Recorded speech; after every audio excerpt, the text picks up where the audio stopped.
Manat. Pelok ya, pelok. Pelok Mbah Tarken. Kepo ya enek lho dalang kok dikongkon sinden nek ora awakmu lho. Ya kan saling membantu toh.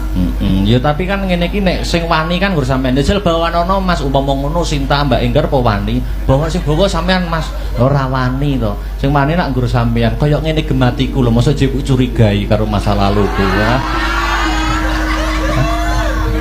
Sing mantan yang semasa wis sapa ngono. Tapi Ben VC mesti bahas mantane nyapa?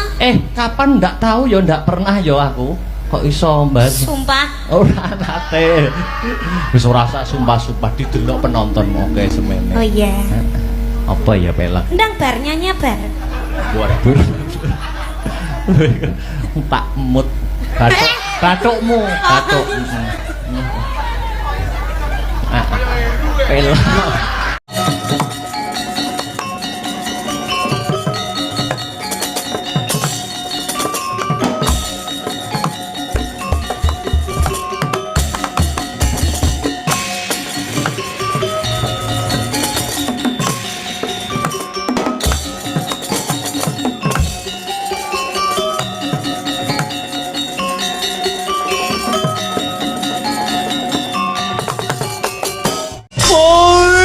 Allah Arja mandhik sejatining alam ingkang tinudenging jagat.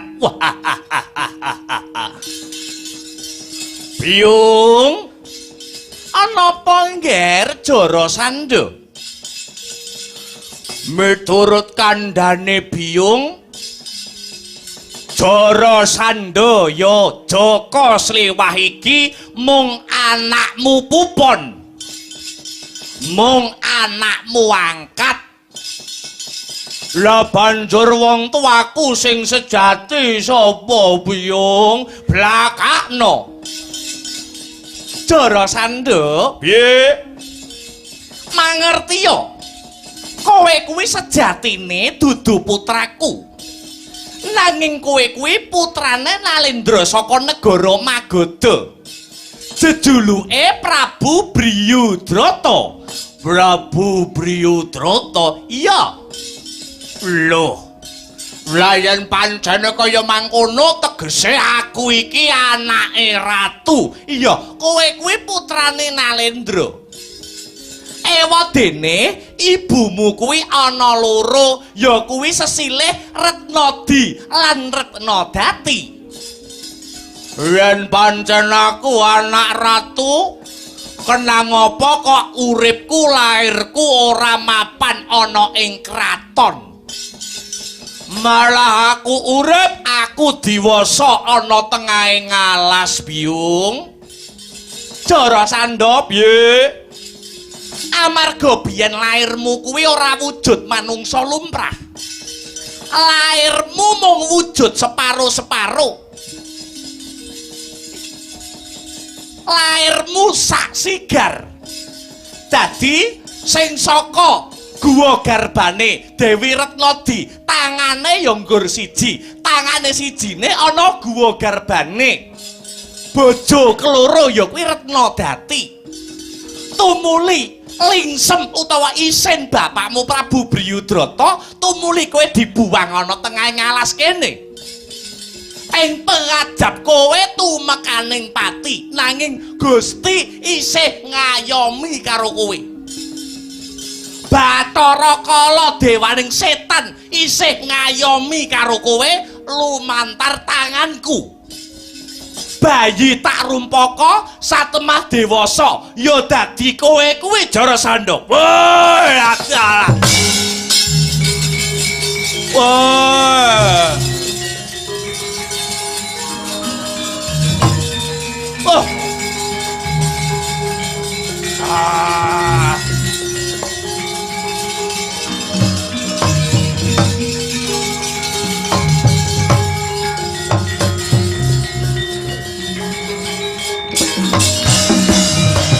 Rudha montak lerekina tabdu kaya sinipi. Jojo bang mawing ngwengis kumedhot patoning ati.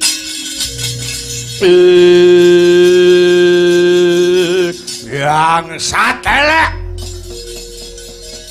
ora pantes urip sing jenenge Briyudrata. Ing atase manungsa nanging babar pisan ora duweni jiwa kamanungsan. Mentala tegel tega karo nasibing anak. Sing tak jaluk mung pangestune Nyai Jara mbokku. Tak jangkae negara Magoda. Patenane manusa sing jenenge Briyudrata wae.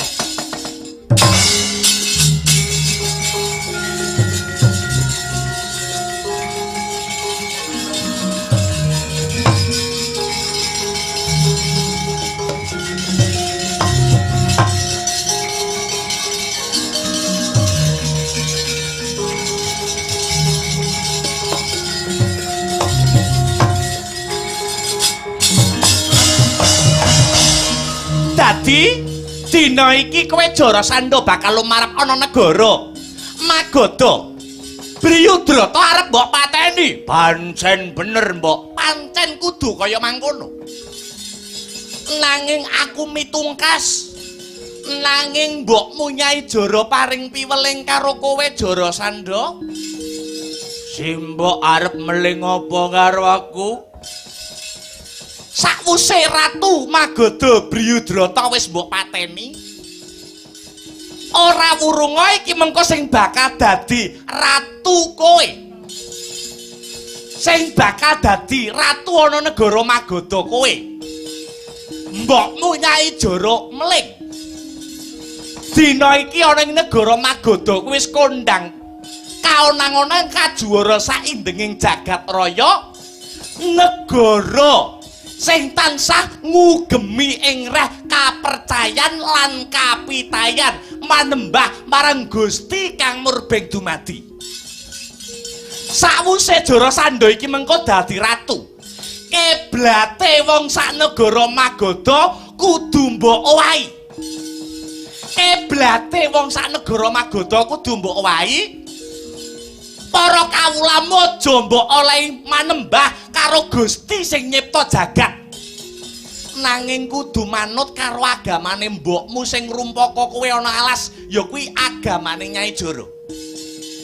Para kawula ing negara Magoda kudu mbok nyembah marang Bathara Kala dewaning setan. Ngrestokake dawuh, Mbok. Yen wis kabeh mbok nyembah kelawan Bathara Kala supaya anggonmu dadi ratu bisa langgeng, supaya anggonmu dadi ratu bisa awet, bisa kuncara saindenging jagat raya palibasan Anyakrawati Ambau Denda.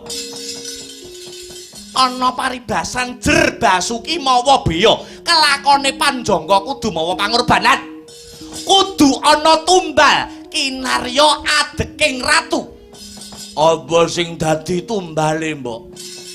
Kowe kudu nganakake upacara syukur sing jenenge upacara syukur sesaji ludra. Sesaji ludra iki syarat-syaratane utawa pitukane kudu nyembelih ratu cacah 100 negara. Nyembelih ratu 100 negara. Ndase lan getihe ratu 100 negara mau konjokno marang sesembahanku, ya sesembahanmu Bathara Kala. Ya kanthi cara iki anggonmu dadi ratu mapan Magoda, bakale awet, bakale kondang Jarasandha. Wis tak dawuhmu, Mbok.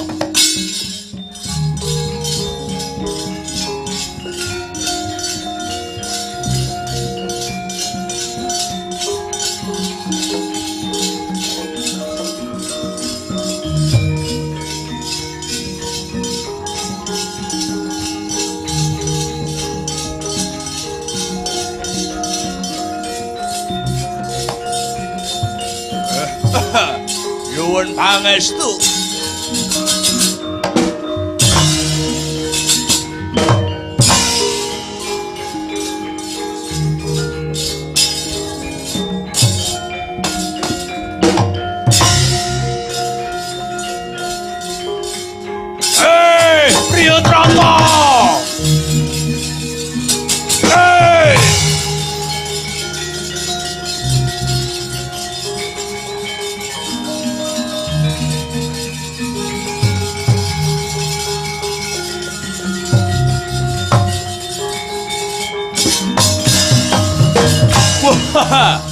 Bojleng-bojleng iblis laknat padha jek-jekan. Aku wis tekan ana ing negara Magoda. Ana pawongan sing ngendhek sing dadi lakuku. Sapa kowe? Aku Warangka pepatih mapan ana ing negara Magoda. Jenengku Patih Tameng Yuda. Patih Tameng Yuda pancen bener. Dampyak-dampyak ninggal tata krama, ninggal Subasita kang sarta yuda negara. Sapa sing mbok goleki? Dudu kuwi sing tak goleki. Aku goleki Ratu Magoda, sesembahanmu Briyudrata kandhene.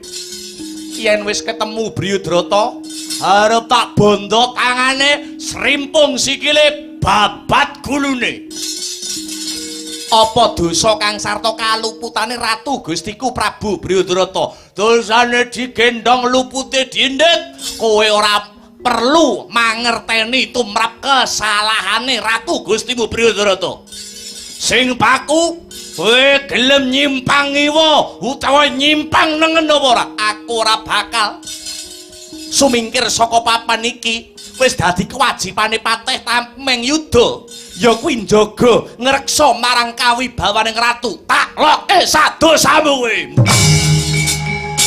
Hei!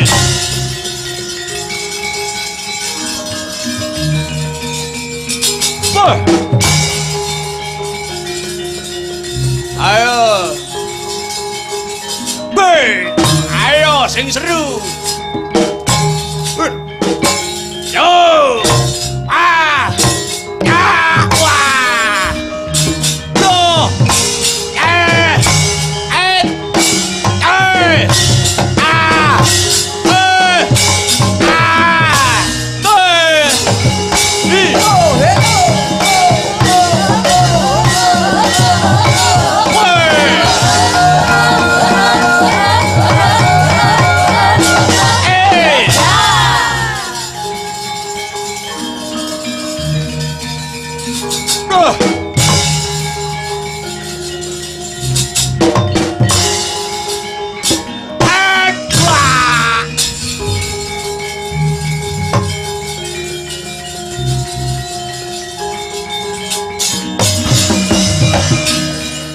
Jabat nganggo pedang Kyai Samber nyawa, oncat nyawamu Tameng Yuda. Ndi Briyudrata?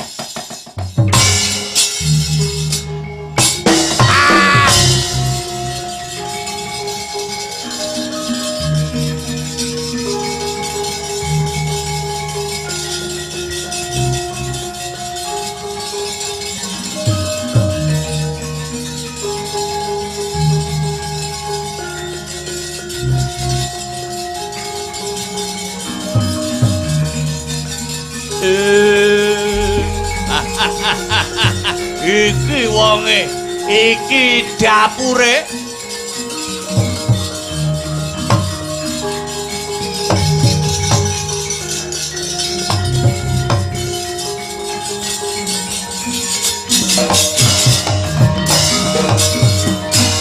Yaksa Guru upane sedeng Nalendra. Yaksa alaku ingkang malawalaya ingkang ngusik to ngusik. Iki sapa iki? Wanuh-wani ngrusak kayuwanan katentreman ana negaraku, negara Magoda kene. Jenengku Jara Sanda. Mestine kowe ora lali, mestine kowe ora pikun. Biyen kowe nate mbuwang jabang bayi kang wujude mung separo-separo. Anakmu sing mbok buang saiki wis dewasa.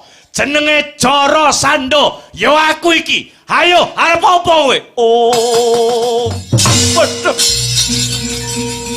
Wedhek Jara Sanda anak.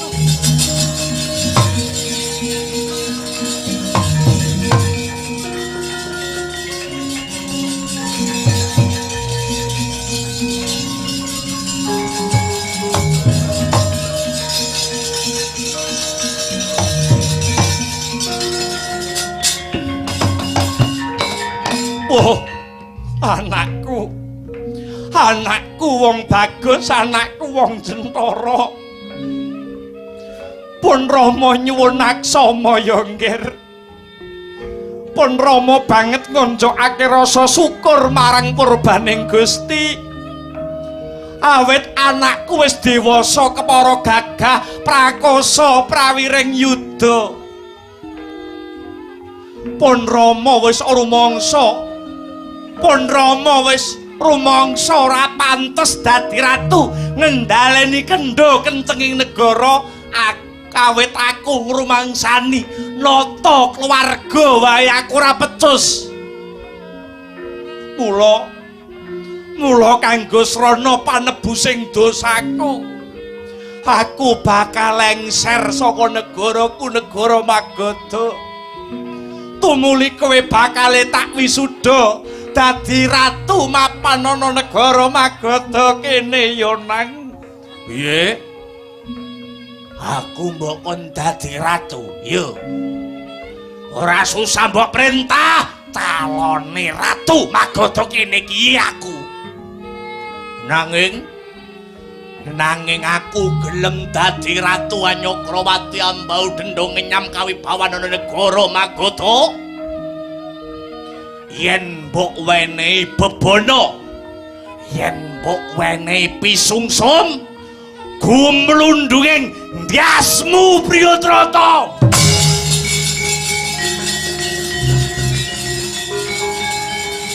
Hey!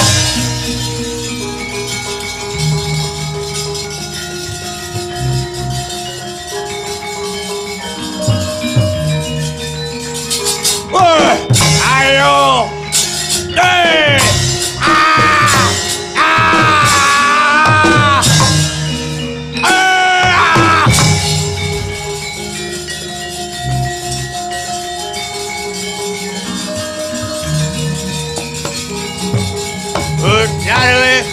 Ujar apa bajingan gue?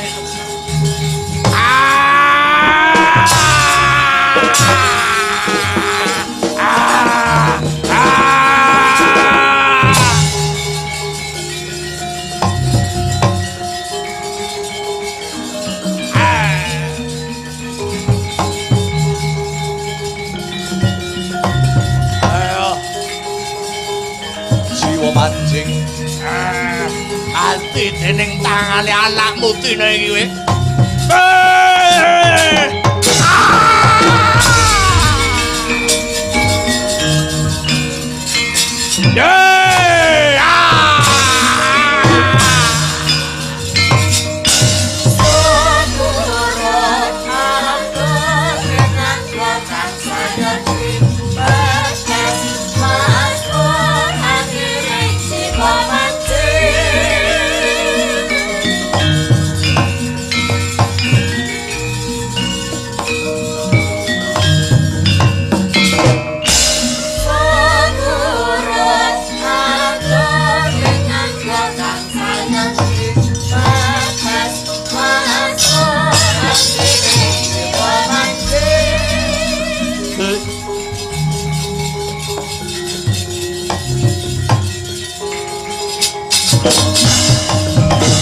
Modiar kowe wong tuwa ora urus. Tak beset kulitmu dadi swalang-walang kowe. Kulitmu dina iki bakal tak dadekne tambur. Tambur mau tak jenengke Tambur Kiai Gurnita. Tambur Kiai Gurnita mau bakal tak papanake ana Gunung Setyaka. Sapa wae sing mlebu ana ing wilayah Magadha, tambur kuwi mau bakal muni dhewe tanpa tinabuh. Iki Ratu Anyar. Ratu Anyar Magadha dudu Priyadrata Jarasandha.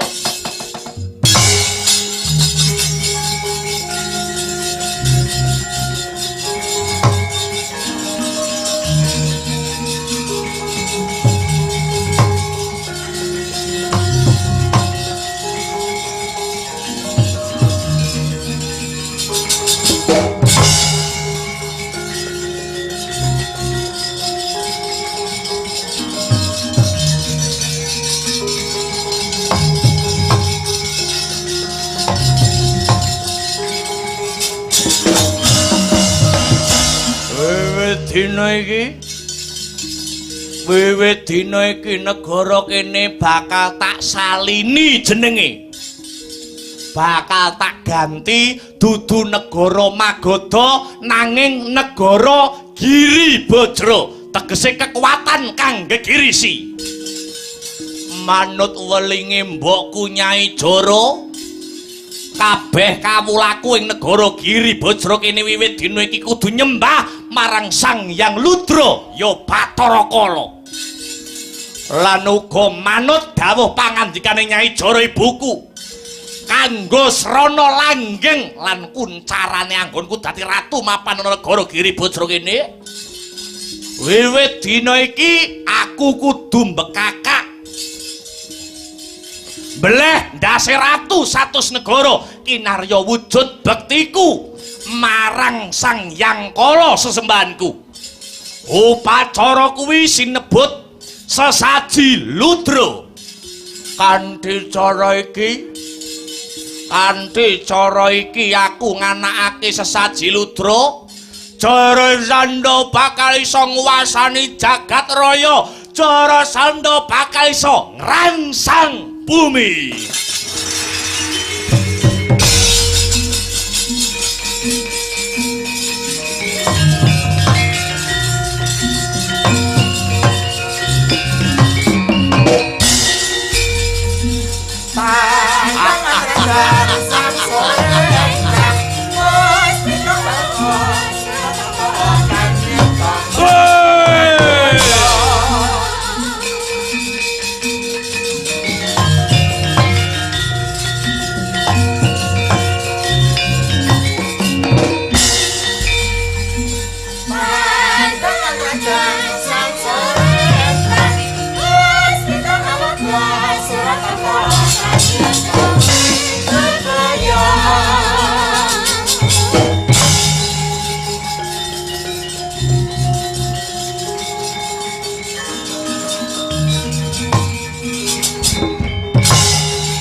Taruna Hangudya sanes karo mangka sagune dumati marsudi engkawlo kakake gunane pisane sembodo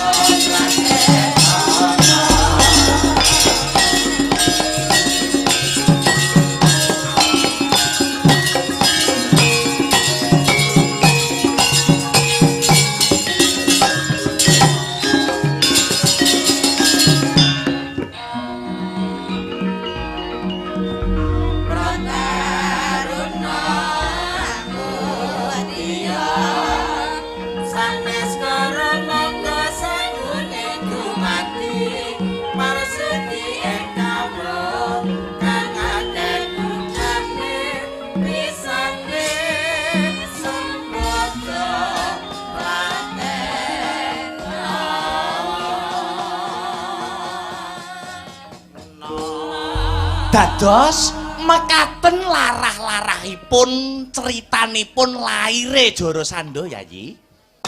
Menawi si Jarasandha mboten dipun pejahi tartamtu badhe damel rerisak wonten Madyapada. Duh Koko Prabu pranyata wengis lan kejem ingkang dados pakarti saha tumindakipun Prabu Jarasandha. Punapa malih kagungan gegayuhan bekakak ratu satus nagari. Nuwun inggih pranyata kados mekaten kawontenanipun Yayi. Tur malihipun upamiya Prabu Jarasandha niki mangke para Pandhawa mboten saged nyirnakaken ateges sesaji Rajasuya mboten badhe kelampahan. Duh, lah kok kados mekaten, liripun kados pundi, nalaripun kados pundi, duh Koko Prabu. Duh, mekaten. Awit syarat ingkang angka kalih lumadining sesaji Rajasuya Upacara syukur sesaji Raja Suya kedah dipun rawuhi ratu saking 100 negari. Kedah dipun rawuhi ratu 100 negari. Tuh, piye? Piye carane, piye cacakane ratu 100 negari kala wau saged rawuh wonten negari Ngamarta nyekseni upacara syukur sesaji Raja Suya menawi Jarasandha taksih meger-meger urip krana Jarasandha ora wurunga ratu 100 negara kala wau badhe dipun sembelih malah kepara ndadosaken kawuningan ing ripalenggan samangke Prabu Jarasandha ingkang anggadhahi gegayuhan kepengin ngrangket ratu 100 negari punika sampun sembodo Prabu Jarasandha nyepeng utawi ngrangket ratu cacah 97 negari tegese kurang telu ingkang mapan wonten ing pakunjaran negari Giribajra. Duh mekaten Duh Koko Prabu nuwun nggih alakar kasinggihan kalebet paman ing negari Pancalaradya Paman Drupada Kang sarta Eyang Wirata Eyang Mangsahpati ugi sampun mlebet wonten pakunjaran.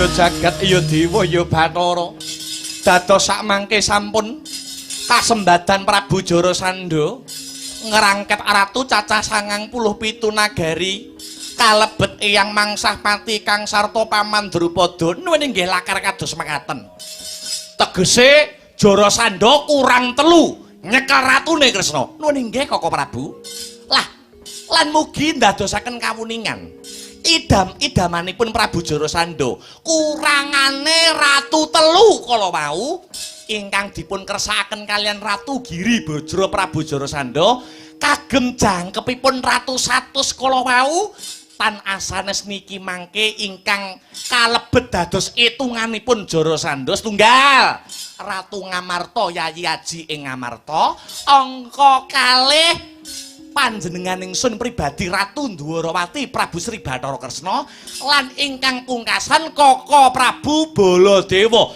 Edan aku melok itungan Kresna. Nggih Koko Prabu. Edan. Yang satelek sabar inamloha ma'asobirin. Yo. Ngerti aku kuwi. Ngerti. Wong sabar ditek-itek kancane. Kekasih Gusti Allah ditek-itek kancane. Kuwi dalile ning umume ngono Kresna. Oh nggih, pun. Lajeng menika kedah kados pundi Duh Koko Prabu Yayi? Gusti sampun paring pituduh kang sarta pepadang menawi Jarasandha lan antek-antekipun kedah dipun tumpes. Sawerga ngasih rajan momongso bareng Koko Prabu murih prayoganing lampah. Kang Raka Ngraita lamun sak siliring bawang malih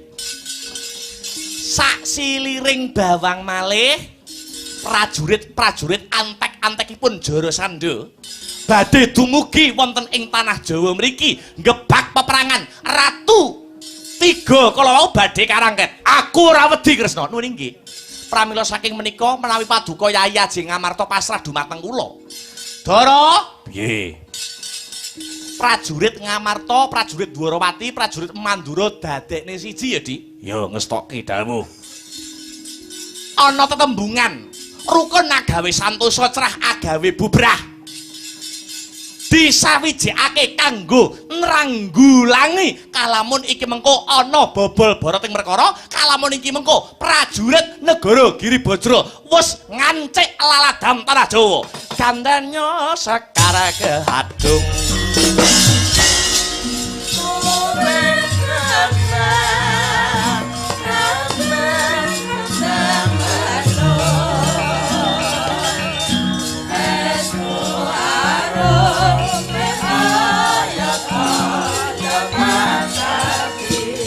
Usung kok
kowe katedyan Bratasena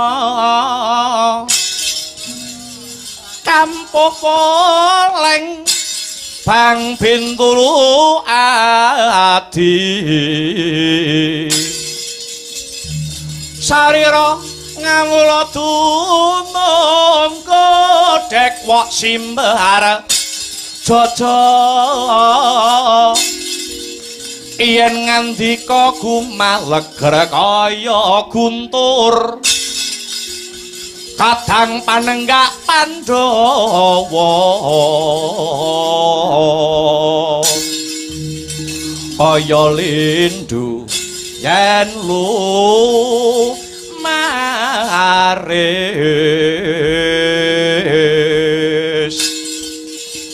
anakku kabeh Antareja Gatotkaca lan kuwi Antasena wonten dawuh Rama Kyai wonten dawuh Rama Kyai ana dawuh mapa be babe para gagi rungokno dina iki ana pakaryan kanggo kowe kabeh manunggala dadi siji kelawan barisan Ngamarta Dwarawati lan Mandura amarga sajake Ngamarta bakal ana pasulayan iki mengko bakale ana satru trubusaning wungsuh ingkang bakal ngugak katentreman negara Ngamarta Dwarawati kang sarta Mandura ing sedya bakal ngerangket pepundhenmu ya kuwi marep kakangku Puntadewa pepundhenmu Dwarawati lan pepundhenmu Mandura nuwun inggih mangestaken dawuh manunggala kekuatan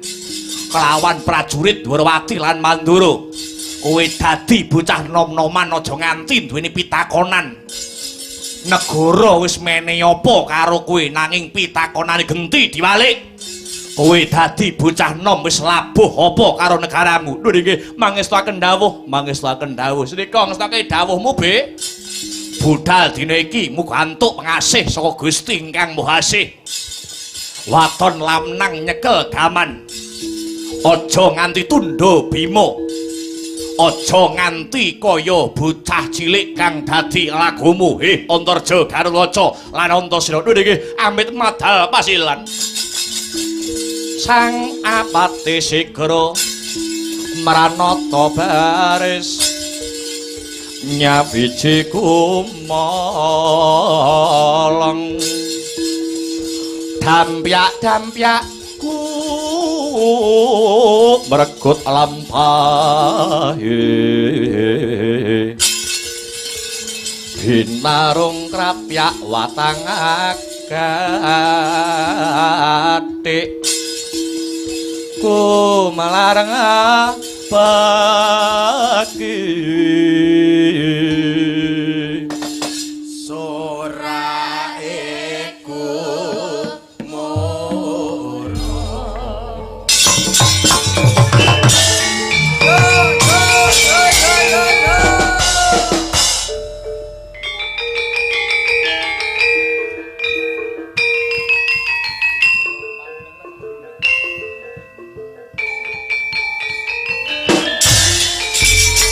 Sorake rame gumuruh binarung tambur nyanteri suling slompret sesauran minangka cutu ing baris budaling prawadya bala kumregut gemnya lumaris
Awas.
Awas. Hei.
Sinta, yo. Kaya kopul lan sadali satu tenang terang yang hai materi aku teteran sakani asaran keterangan orang bakal senangi. Alhamdulillah wa syukurillah wala haula wala quwata illa billah amma ba'du nduk anakku sing setinik-tinik. Anakku kang banget ndak tresnani nduk, Limbuk. Ana dawuhmu apa, Mak? Leren sawetara ora kiteng nggur sak kemprangan yo nok ngono. Perkara lakon Pandhawa syukur mengko kena ditutuke sabubaring limbukan nanging kang luwih baku sing luwih wigati aku karo kowe ngaturake apa to wigatine awake dhewe sowan tinimbalan. Ngono ya, Mak. Ya. Ning Kang Angga sepisan piye? Ayo dina iki bengi iki anakku kowe Limbuk ndak derekake. Ya kuwi ngunjukake rasa puja lan puji syukur kang jero. Iya. Konjuk marang Gusti ingkang murbeng dumadi Tuhan yang Maha Esa Allah Subhanahu wa taala Hyang Widiwasa. Ngono ya, Mak. Nggih. Ingkang wis malembarake keberkahan, kenikmatan, ya. Becik nikmat sehat, nikmat sempat, nikmat iman sehingga aku karo kowe sak rombongan bengi iki, ya. Bisa sowan tinimbalan ana ing adicara bengi iki. Ngono. Iya, iya ngestokake dawuh. Lah banjur bengi iki janjane mengeti adicara apa, Mak? Piye? Bengi iki mengeti adicara apa? Iki ngene ya, Nak. Bengi iki acarane ya kuwi tidak lain dan tidak bukan. Ya kuwi tasyakuran pernikahan. Ngono ya, Mak. Tasyakuran pernikahan. Banjur sing didhawuhke temantene sapa, Mak? Nun inggih menika temanten kakung nun inggih menika Kang Mas kula, Kang Mas Adik Yudhistira Kosman. Ya, SST. Ngono ya, Mak. Anak kedua dari Bapak Abdul Muin Kosman dan Ibu Eika Bu Heimi. Iki dari Makassar. Dari Makassar. Lah banjur melawan. Kaya tinju melawan. Temanten putri. Ya, nun inggih menika Mbak Yu kula Mbak Yu Fitri Wahyuni STRT. Ya, anak kedua dari Bapak Sutaji Kang sarta Ibu Pariah. Sohibul Hajat. Dene akad nikah Kang sarta temu manten.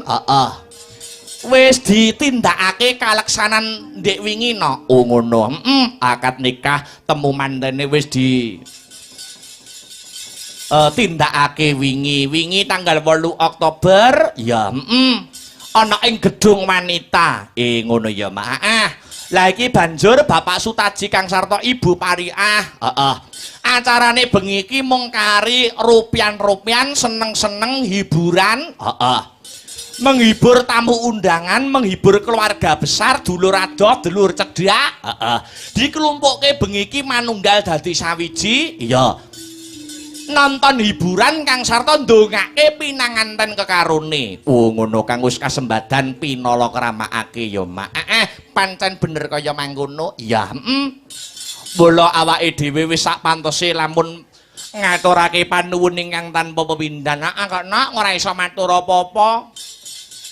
Aku Kang sarta kowe sak rombongan sowan ning kene aku makili rombongan ora iso matur apa-apa kejaba mung mengucapkan terima kasih yang sangat banyak kanggo keluarga besar Bapak Sutaji Kang sarta Ibu Pariah Sagutrah sekeluarga besar. Ya. Ingkang wis ya kuwi maringi kapercayan kanggo awake dhewe sak kanca. Kinen paring lelipur. Awake dhewe ketiban sampur, kinen paring lelipur, gelar kelir gantung gong. Kinen paring hiburan kanggo seluruh para sutresna budaya, wabil khusus pecinta wayang kulit. Wabil khusus ana ing Elaladan Sombron kene ya, Mak. Pancen bener kaya mangkono. Iya, Mak, ya ngestokke dawuh. Nduk, piye? kaya ngene iki direwangi wong tuwa, heeh. Gelar hiburan kanggo mantan kekarone, heeh. Kaya ngene iki tegese Bapak Sutaji kang sarta Ibu Pariah wis gugur kewajibane dadi wong tuwa tumrap anak. Oh ngono ya, Mak. Ya. Merga yen ora kleru anggonku ngaji, yen ora kleru anggonku sinau, heeh.